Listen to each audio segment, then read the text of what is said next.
पवित्र नेता हैं, उम्र हो गई है उनकी, इसलिए जो है कि इनके इस कर्म पे जो ध्यान नहीं देना चाहिए।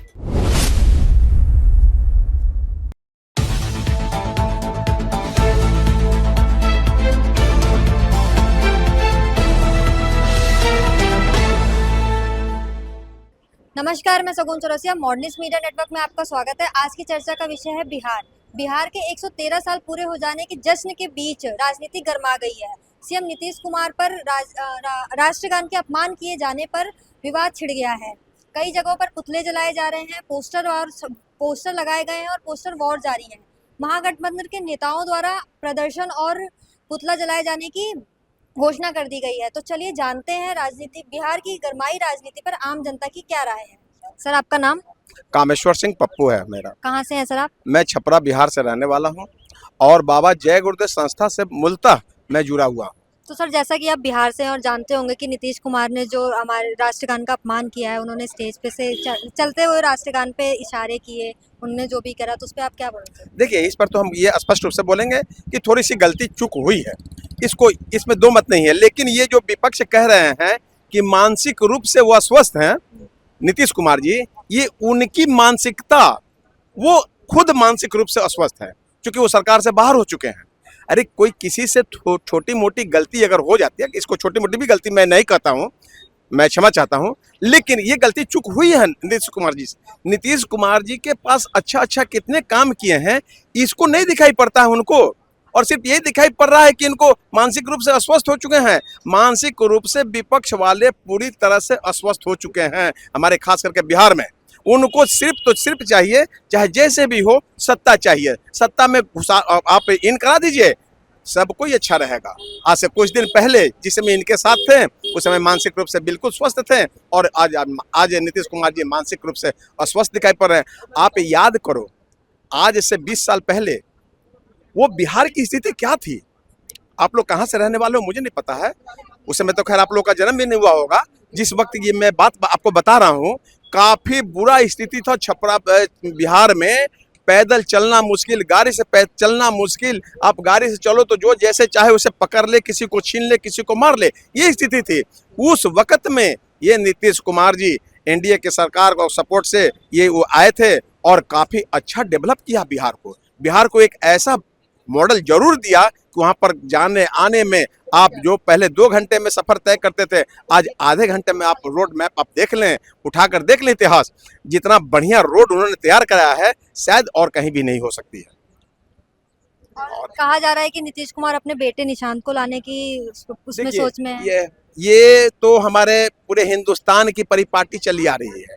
अगर उनका एक बेटा है, अगर उसको लाने जा रहे हैं, हमें क्या दिक्कत है भैया, कोई भी जनता की सेवा करो। मुझे तो राजनीति करना नहीं है, मुझे राजनीति करना नहीं है। अगर यदि वो भी आते तो भी जनता की सेवा करेंगे।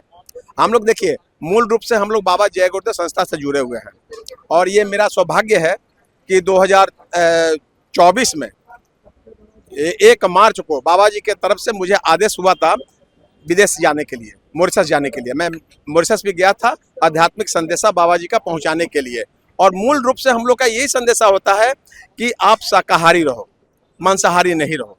इस बात को बताने के लिए वहाँ से प्रधानमंत्री से भी हम मिले थे, उनकी पत्नी से भी मिले थे, और वो लोग खुशी की ये बात है कि मॉरिशस जैसे देश के प्रधानमंत्री शुद्ध शाकाहारी हैं, और बड़ी हमें खुशी हुई। और उन्होंने बहुत सम्मानित किया मुझे और बैठाया भी, और हमारा करीब 1 घंटे तक सत्संग भी सुने थे वो। ये मुझे याद है, 1 साल पहले की बात है, ये मार्च के महीना के बाद 15 मार्च को हम वापस आए थे। तो ये हमारे जो देश है आध्यात्मिक देश है, इन सबको ये लोग इतने जो अलग चले जा रहे हैं, आध्यात्मिकता से ये लोग दूर होते जा रहे हैं। चाहे कोई भी कास्ट के हो, वो अपने आध्यात्मिक गुरुओं के पास जाए, आध्यात्मिक ज्ञान लें, उस हिसाब से जनता की सेवा करें, किसी को कोई तकलीफ नहीं होने वाली। जैसे कि सर, बिहार में विधानसभा का सदन चल रहा है, उसमें भी नीतीश कुमार के ऊपर विपक्ष कई वार करने जा रही है या करेगी, तो उस पर आप क्या कहना चाहेंगे? हम यही कहना चाहें कि विपक्ष के पास कोई मुद्दा है नहीं, इसलिए कि विपक्ष के पास कोई मुद्दा रहता तब तो इनको घेराव करता। तो बस एक मुद्दा मिल चुका है, उसी मुद्दा के पीछे में दौड़ते दौड़ते खुद मुर्दा हो जाएंगे ये लोग विपक्ष वाले। ये मैं आपको बता रहा हूँ, विपक्ष वाले इस मुद्दा के पीछे दौड़ते दौड़ते खुद मुर्दा में कन्वर्ट हो जाएंगे। ये आप नोट कर लीजिएगा, आप इलेक्शन आने दीजिए। और हम लोग बिल्कुल ये निश्चित है कि इस देश में जो भी व्यक्ति नरेंद्र मोदी के साथ रहेगा, आदित्य योगीनाथ जी के साथ रहेगा, उसके साथ हम लोग तहे दिल सीना ठोक के हम लोग हैं साथ में। शुक्रिया सर। Thank you. सर आपका नाम? मुन्ना खान। सर जैसा कि नीतीश कुमार ने हमारे राष्ट्रगान का अपमान किया है, उन्होंने स्टेज से अलग अलग तरीके के इशारे किए हैं, उससे आपको क्या लगता है? देखिए, एक तो नीतीश कुमार जी वयोवृद्ध नेता हैं, उम्र हो गई है उनकी, इसलिए जो है कि इनके इस कर्म पे जो ध्यान नहीं देना चाहिए लोगों को, क्योंकि उम्र हो चुकी है उनकी, काफ़ी उम्र हो गए, वृद्ध हो गए और मानसिक रूप से अस्वस्थ भी हैं। तो इस हिसाब से उन्होंने वो ध्यान नहीं रखा कि राष्ट्रगान में हमें कैसा आचरण रखना चाहिए, हमें राष्ट्रगान में कैसा आदर सम्मान भाव रखना चाहिए। तो वो उनसे गलतियां हो गई, उनको लेकर के ज़्यादा तुल देने की बात नहीं है, क्योंकि एक उम्रदराज नेता है और उनको ध्यान नहीं रहा कि राष्ट्रगान के समय हम क्या कर रहे हैं। लेकिन विपक्ष के लोगों ने इसको मुद्दा लेकर के बना दिया है। बोला जा रहा है कि वो अपने बेटे को, निशांत को राजनीति में लाने जा रहे हैं। बिल्कुल लाना चाहिए, ये तो इस देश की नियति है, बाप के बाद बेटा, परिवारवाद चलता ही रहता है। आप कितना भी नारा लगाओ, परिवारवाद सिर्फ देश के अंदर, परिवारवाद सिर्फ नेहरू गांधी परिवार से ही देखा जाता है और किसी परिवार से देखा नहीं जाता कि ये परिवारवाद है। अब देखो, पासवान का बेटा चिराग, हाँ, लालू का बेटा तेजस्वी, तो ये हर जगह हर दल में है, लेकिन आरोप सिर्फ कांग्रेस पे लगता है, नेहरू परिवार पे लगता है कि परिवारवाद। प्रधानमंत्री जी और किसी के बारे में नहीं बोलेंगे कि परिवारवाद, लेकिन नेहरू गांधी उनके नज़र में रहते हैं कि ये परिवारवाद है। सबसे ज़्यादा जो है डर, खतरा या सबसे ज़्यादा उनकी सत्ता को जो परेशानी है, वो नहीं देखते कि हम क्या करें, कैसे करें, ये लेकर के छोटे मोटे मुद्दे आ जाते हैं। अब नीतीश कुमार जी ने जो किया, जो गलतियां हुई है, उनको ज़्यादा तूल नहीं देना चाहिए और उसको लोगों को चर्चा भी नहीं देना चाहिए। बिहार के राजनीतिक भी इस बात को चर्चा न दे, क्योंकि एक जो उम्र हो जाता है, वयोवृद्ध हो जाते हैं, तो उनके जो है कि थोड़ा सा उनका मान सम्मान भी करना चाहिए। ये राष्ट्रगान का जो है कि कोई हम इसको अपमान नहीं मानते। नीतीश कुमार ने यदि ऐसा कर दिया है तो ये मैं राष्ट्रगान का कोई अपमान नहीं मानता, उनका ध्यान भटक गया होगा या वो जो है कि थोड़ा सा उम्र हो गया उनका, इसकी वजह से उनसे ऐसी हरकतें हो गई, तो इसको ज़्यादा तुल नहीं देना चाहिए। शुक्रिया सर आपका। सर आपका नाम? जीवन। सर जैसा कि आपको पता है, बिहार में नीतीश कुमार ने वो राष्ट्रगान के तौर जब वो राष्ट्रगान हो रहा था तो उन्होंने इशारे किए, उन्होंने जो किया उस पर आप क्या बताना चाहेंगे? वो बगल में अधिकारी आ गया था, वो उसी को में चूक हो गई उनसे, नीतीश कुमार जी से।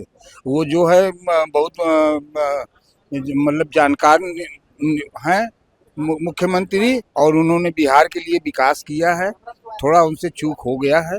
अब इसके लिए उनको अगर विरोधी दल कह रहे हैं या तो विरोधी दल का कहना है कि वो अब इस जिम्मेदारी को संभालने के लायक नहीं रहे, वो बीमार हैं। नहीं, इतने दिन से संभाल रहे हैं, अभी तक तो कोई ऐसा बात है हुआ नहीं। जबकि वो उनके पिताजी गलत किए, वो भी गलत किए हैं। अभी वो उसमें गए थे इफ्तार पार्टी करने, तो उसमें जो है टीका मिटाकर और टोपी लगा के गए थे। तो ये क्या जो अच्छा किया था, उनका भी तो जनता देख रही है ना कि गलती वो भी तो किए हैं। हाँ? और कहा जा रहा है कि नीतीश कुमार अपने बेटे निशांत को राजनीति में लाने चाह रहे हैं। ठीक है, जब उसको वो डायरेक्ट तो आएगा नहीं, मुख्यमंत्री तो बनेगा नहीं, वो सीखेगा करेगा, जब जानकारी उसको बढ़ेगी फिर उसको पद दिया जाएगा। अभी तो डायरेक्ट, अभी नीतीश कुमार तो खुद ही सक्षम है, हैं? उन्होंने अच्छा काम किया है, बिहार के लिए विकास किया है, और अब तो जो है फिर एनडीए में आ गए हैं, है कि नहीं? और देख रहे हो कि प्रधानमंत्री भी बोल चुके हैं कि ये हमारी ये दुल्हनुआ मुख्यमंत्री हैं। तो विकास जब होने वाला बात है तो कैसे लालू के लड़के का बात माना जाए, है कि नहीं? शुक्रिया सर आपका। धन्यवाद। तो ये देखना दिलचस्प होगा कि बिहार की राजनीति क्या मोड़ लेती है, ये इस विवाद से बिहार में क्या बदलाव आता है। कमेंट करके अपनी राय जरूर बताएं। तब तक के लिए बने रहे मॉडर्निस्ट मीडिया नेटवर्क के साथ।